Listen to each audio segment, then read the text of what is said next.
Is this $600 boot really worth the price?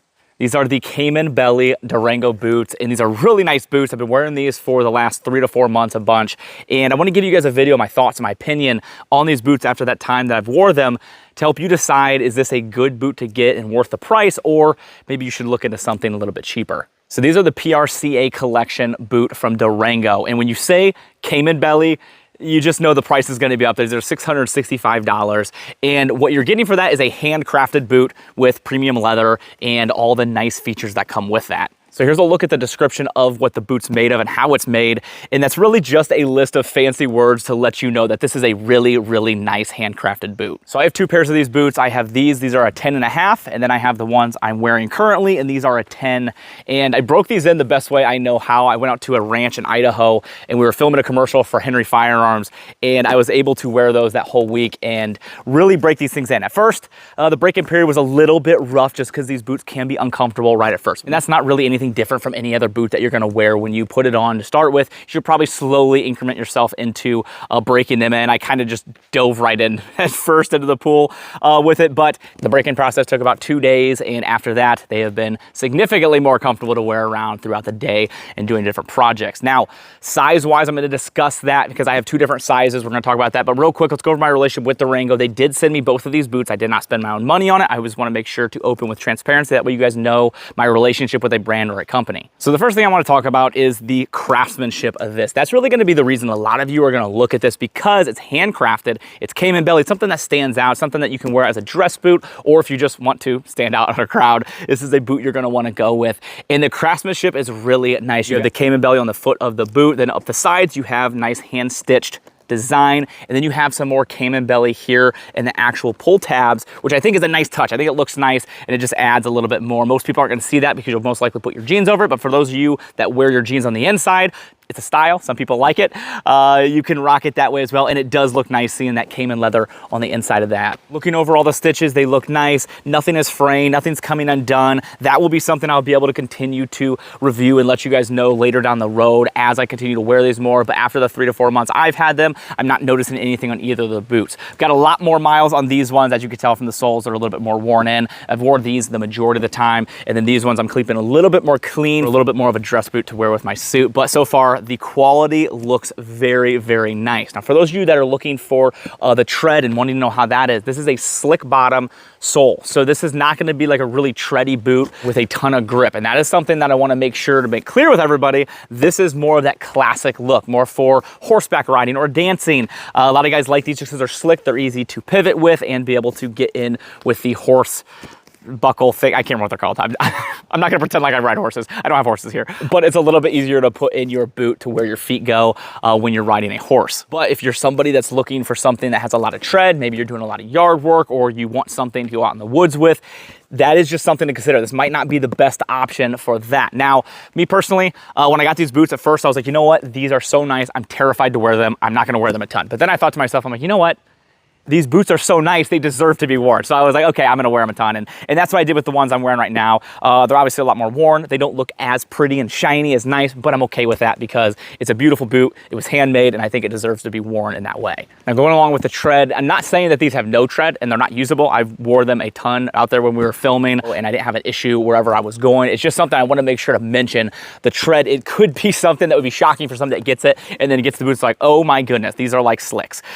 Is it gonna be unusable? Absolutely not. It's just something to consider when you're looking at these boots for the purpose you're using them for. You got a squared off toe, which I just think looks really sharp, and again has that classic look to it. I left the thing in here to keep the form and everything. When it comes to the actual form of the boot, I have a really good tip that somebody shared with me. I'm really glad I went with that. For those of you that don't like how wide these are, especially for guys like me that have thin legs, you get that goofy look of when you're wearing jeans and then you can see a gap between where your leg is and your boot. You can get these boot straps. I have a link in the description. It's on Amazon. They're like $5 on Amazon, and it is the best thing I bought. I'll show you some B-roll here, side by side, showing what the boot looks like with and without them. It just allows it to have a more straight look. You don't have to get some crazy boot cut jeans. These are just normal boot cut jeans, but it looks a lot cleaner in the boot when you use these straps. So something I just want to recommend to you guys that want to have a boot like this, but are a little bit worried about that goofy look when you put a cowboy boot against some jeans that maybe are a little bit tighter. And then what's nice is you can, if you do have some skinnier jeans, which is a personal preference, whatever jeans you want to wear, it works with not as booty cuts. I mean, if that makes sense. So if you go with not a crazy boot cut, you can still make it work with those and put those straps on. So now to go over size, because I think that's really important, especially when you're spending this kind of money, and if you're doing it online, you can't put them on and try them. I really like to go into the stores and try these boots on first, just because I'm in between sides. So some boots I wear 10s, some boots I wear 10.5s. Went with the 10.5 because I'd rather go a little bit bigger than too small and crunch my feet.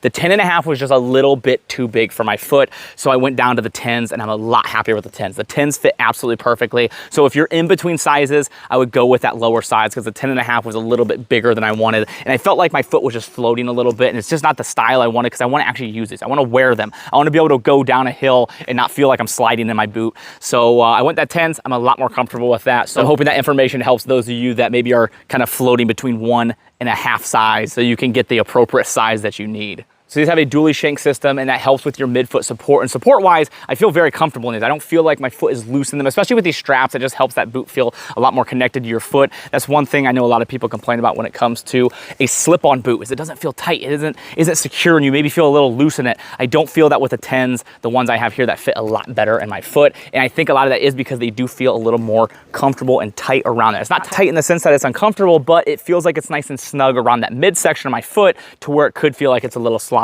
which you could attribute probably to that dually shank support there in that midsection. So now that we went over all the details and gave you more of my insight and my experience with these boots, let's go over the question that you really want to know, and that is it worth the price?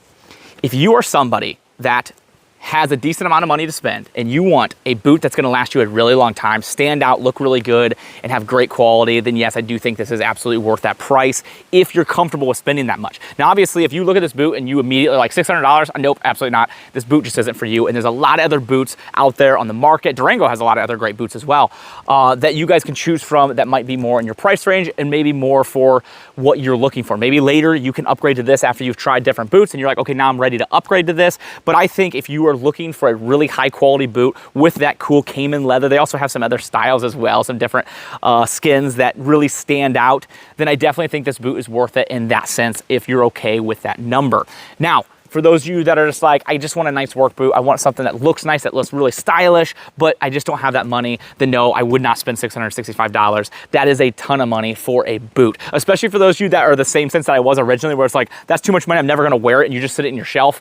These deserve to be worn. If you're okay with that, then I think it's worth the price. But if not, then there are a lot of other great boots on the market that might be able to fit your bill and exactly what you're looking for. It's always my goal to help you guys spend your money in the best way possible. That way you can buy with confidence and be happy with your purchase, or save your money, spend it towards something that makes more sense for you and you're happier in the long run. Hope this video was able to help you guys. I started this new channel. This is the guide. Really excited to be doing this, and this is my new studio I'm going to try, obviously weather permitting, lighting permitting as well. Right now the lighting's kind of fluctuating a little bit. We got some storms rolling in, but I hope you guys enjoy it. We're going to keep the other stuff that I do with my other channel, if you guys are familiar with me, out of this is gonna be completely separate. We're gonna be doing some homesteady stuff, outdoorsy stuff, a lot of tractor content, maybe some cutting wood, and a lot of reviews like this, boots and outdoors gear, and I hope you guys enjoy. I'd love to have you guys join here, especially those of you that have already subscribed to my other channel. I'd love to see you here, and all these new people as well. I'd love to see you subscribe if you enjoy the content. If not, I just appreciate you guys watching the video, and that helps a lot, and I hope this video is helpful to you as well. I appreciate you all so much. I always like to end on a Bible verse, and I think that's really important. I'm going to continue that here on this channel as well. So this comes out of 2 Timothy. This is 1:8.